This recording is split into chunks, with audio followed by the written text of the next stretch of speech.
자, 여러분 반갑습니다. 오늘 이 시간에는요, 평화의 중요성과 국제사회의 노력에 대해서 살펴보고자 합니다. 오늘도 귀 쫑긋, 두 눈 반짝 하면서 잘 듣기를 응원하겠습니다. 자, 오늘은 페이지 238페이지입니다. 평화의 의미와 중요성에 대해서 살펴볼 건데요. 오늘의 학습 목표, 우선 여러분들이 이 평화에 대해서 의미를 정확하게 이해를 하셔야 됩니다. 그리고 평화와 관련되어 가지고 구조적 폭력과 문화적 폭력이라는 이 개념적 이해도 반드시 가져갔으면 좋겠습니다. 그래서 결론적으로 우리 친구들이 평화의 중요성을 설명할 수 있기를 바라겠습니다. 자, 먼저 평화의 의미부터 살펴보도록 하겠습니다. 평화는 지금 두 가지로 이렇게 나뉘는 겁니다.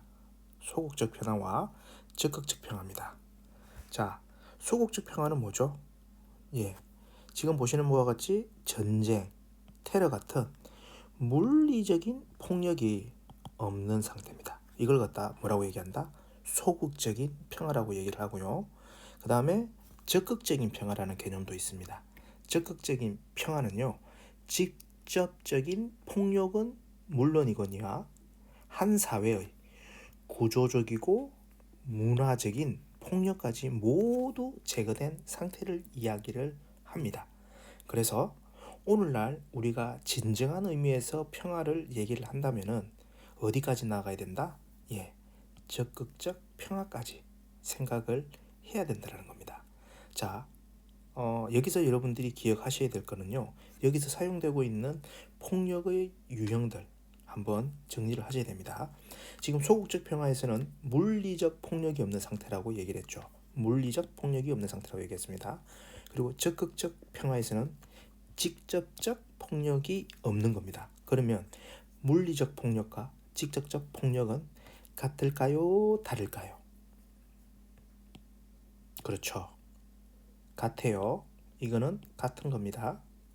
표현만 달리한 거예요. 그래서 적극적 평화라는 것은 결국 소극적인 평화를 넘어서서 한 사회의 구조적이고 문화적인 이 폭력까지 가져가야 된다는 겁니다. 아시겠죠? 자, 그러면 구조적인 문화적인 폭력, 이건 뭐라고 얘기할까요? 예, 간접적 폭력이라고 얘기를 합니다. 자, 그리고 국가안보, 인간안보라는 개념이 나오는데요. 요 국가안보의 개념은 뭐냐면 지금 우리가 살펴봤던 요겁니다. 소극적 평화의 개념이라는 거죠. 근데 지금은 뭐죠? 예, 요 인간 안보까지 생각을 해야 됩니다. 요 인간 안보까지 이어지는 것이 바로 뭐다? 예, 그렇습니다. 적극적 평화라는 거죠. 자, 그래서 진정한 의미의 평화라는 것은 국가가 아닌 국가를 넘어선 우리 개개인의 안보까지 포함이 돼야 된다. 이렇게 여러분들이 정리를 할 수 있어야 되겠다. 자, 그러면 왜 평화가 실현되어야 되는가? 요걸 한번 생각해 보자는 겁니다. 평화가 실현되어야지만 우리 인간의 삶이 안정이 될 수가 있습니다. 그럼 어떤 면에서 안정을 찾을 수가 있는지 보자면 일단 인류의 삶이 안전해지고요. 그 다음에 그 안전함으로 인해서 생존이 보장받게 되는 겁니다.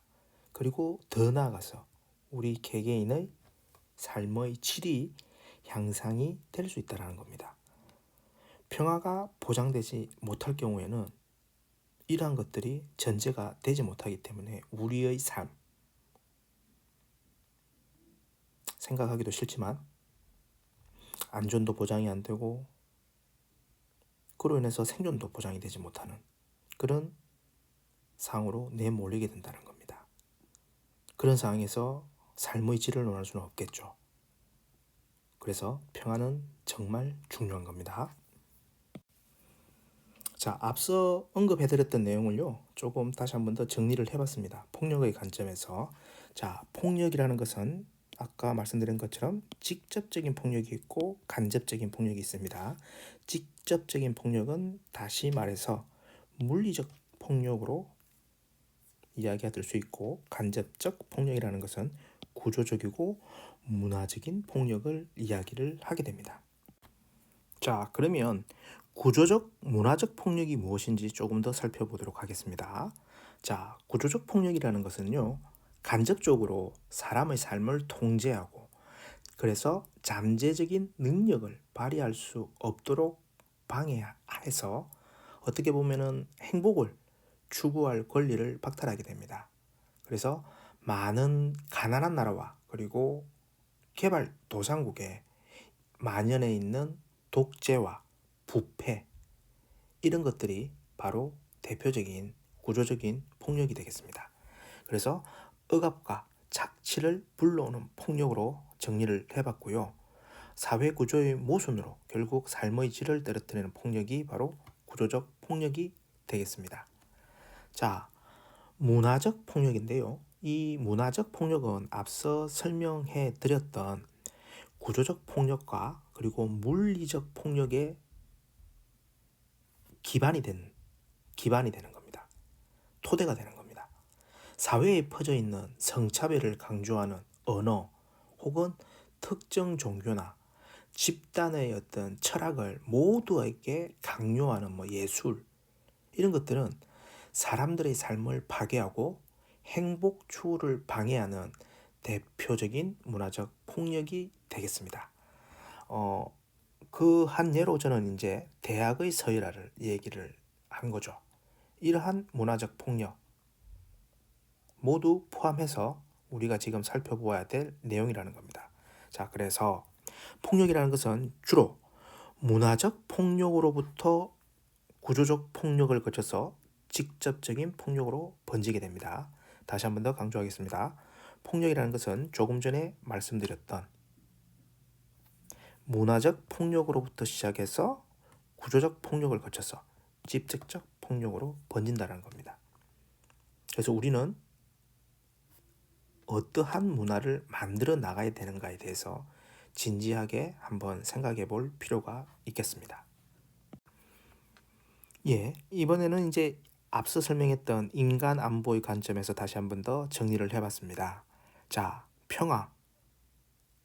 이 평화를 우리가 성취하기 위해서는요, 기본적으로 전쟁을 해서는 안 됩니다. 전쟁을 통해서 평화를 성취한다? 그것은 생각해서는 안 됩니다. 평화적 수단으로 평화를 성취해야 됩니다. 정의전쟁이라는 것이 있습니다. 정의를 위해서 전쟁을 하겠다. 이런 것도 안 된다는 겁니다. 오로지 평화적 수단으로 평화를 성취를 해야 되는 겁니다.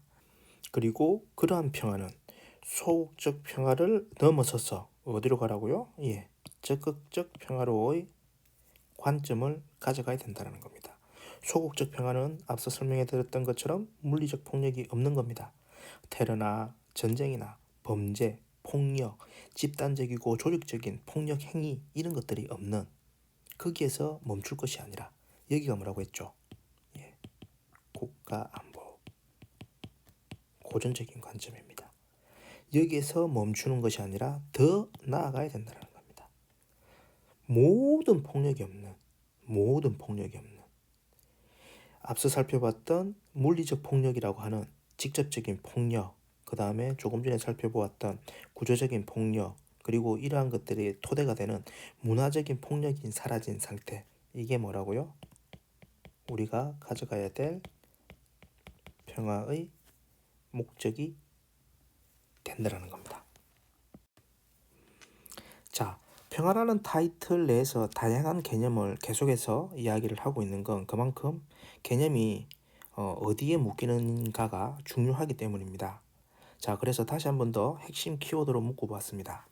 폭력과 관련했을 때 우리가 떠올릴 수 있는 유형은 뭐가 있었죠? 물리적인 폭력, 직접적인 폭력, 구조적인 폭력, 문화적인 폭력, 간접적인 폭력. 물리적인 폭력은 다른 말로 직접적인 폭력이 되는 거고, 구조적이고 문화적인 폭력은 다시 간접적인 폭력이 된다. 기억하시죠? 그리고 평화는 소극적인 평화와 적극적인 평화가 있다. 그리고 이 소극적인 평화는 지금 조금 전에 보았던 물리적 폭력, 직접적 폭력과 인간이 되는 거고, 그리고 적극적인 평화는 요 내용들을 모두 아우른다는 겁니다. 요 내용 모두를 아우르는 그런 게 되겠습니다. 그리고 안보의 관점에서 보게 되면 국가 안보는 소극적 평화와 연결이 되고, 그리고 인간 안보는 결국 우리가 최종적으로 지향하는 인간 안보의 관점이 되겠습니다. 요 개념들 정리가 잘 되시게 된다고 하면은 나중에 2차 지필고사 때 헷갈리지 않고 문제를 잘 풀 수 있을 것입니다. 잘 정리해 두시기 바랍니다. 자, 그리고 한 가지 더 이제 우리 생각해 볼 게 국제사회인데요. 요 국제사회는 다음 시간에 알려드리겠습니다.